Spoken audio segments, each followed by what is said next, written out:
Okay, so this is the test review for the sequences test. Now, if you guys recall, yesterday I started with um, number one, and I talked about how we had to find the difference to find the pattern. These first four problems, all you can do is find the next four terms. So you just have to identify the pattern, and then you can use that pattern to find the next four terms. So for example, on number two, I went from negative 20 to negative 40, negative 40 to negative 60, negative 60 to negative 80. Each time it's going down by an additional 20. So right there, right off the bat, I can see a pattern. It's minusing 20 each time. Each time I'm subtracting 20 to get to the next term. So if I were to subtract 20 from negative 80, the next term after negative 80 should be negative 100. Then subtract 20 again, it would be negative 120. Subtract 20 again, negative 140. Subtract 20 again, negative 160. That's all you have to do on problems 1, 2, 3, 4. Just find the pattern and then use that to find the next four terms. Then the next four problems, it wants me to find the explicit form. And remember, guys, always read the instructions. Don't just look at the problem and try to assume what it wants. There are instructions on the test and reviews. Read them.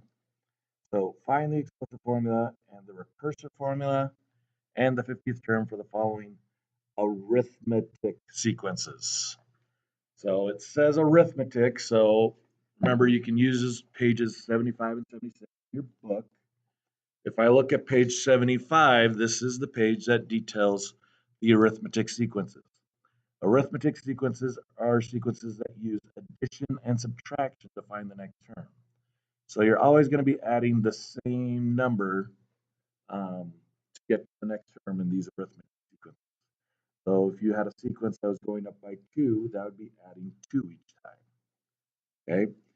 For the explicit formula, remember we have it written out right here. A sub n is equal to the difference.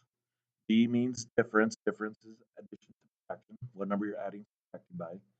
Times n. N is the place in the sequence.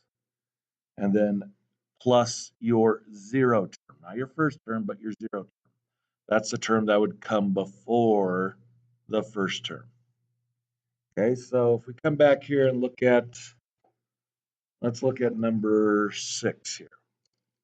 I want to figure out what my common difference is and my zero term in order to find the explicit formula.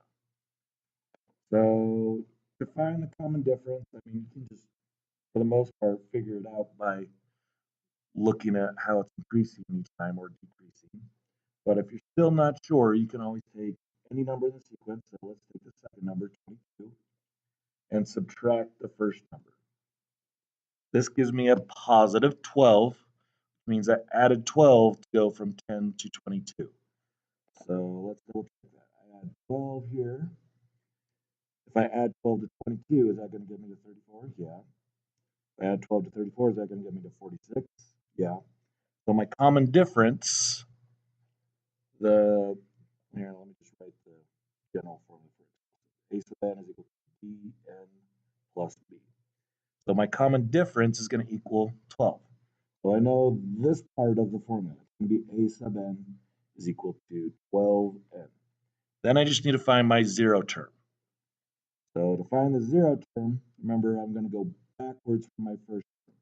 Since I'm going up 12, I'd have to go down 12 to go backwards.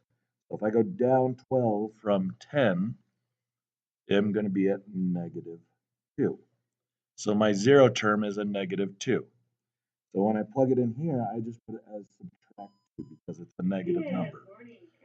And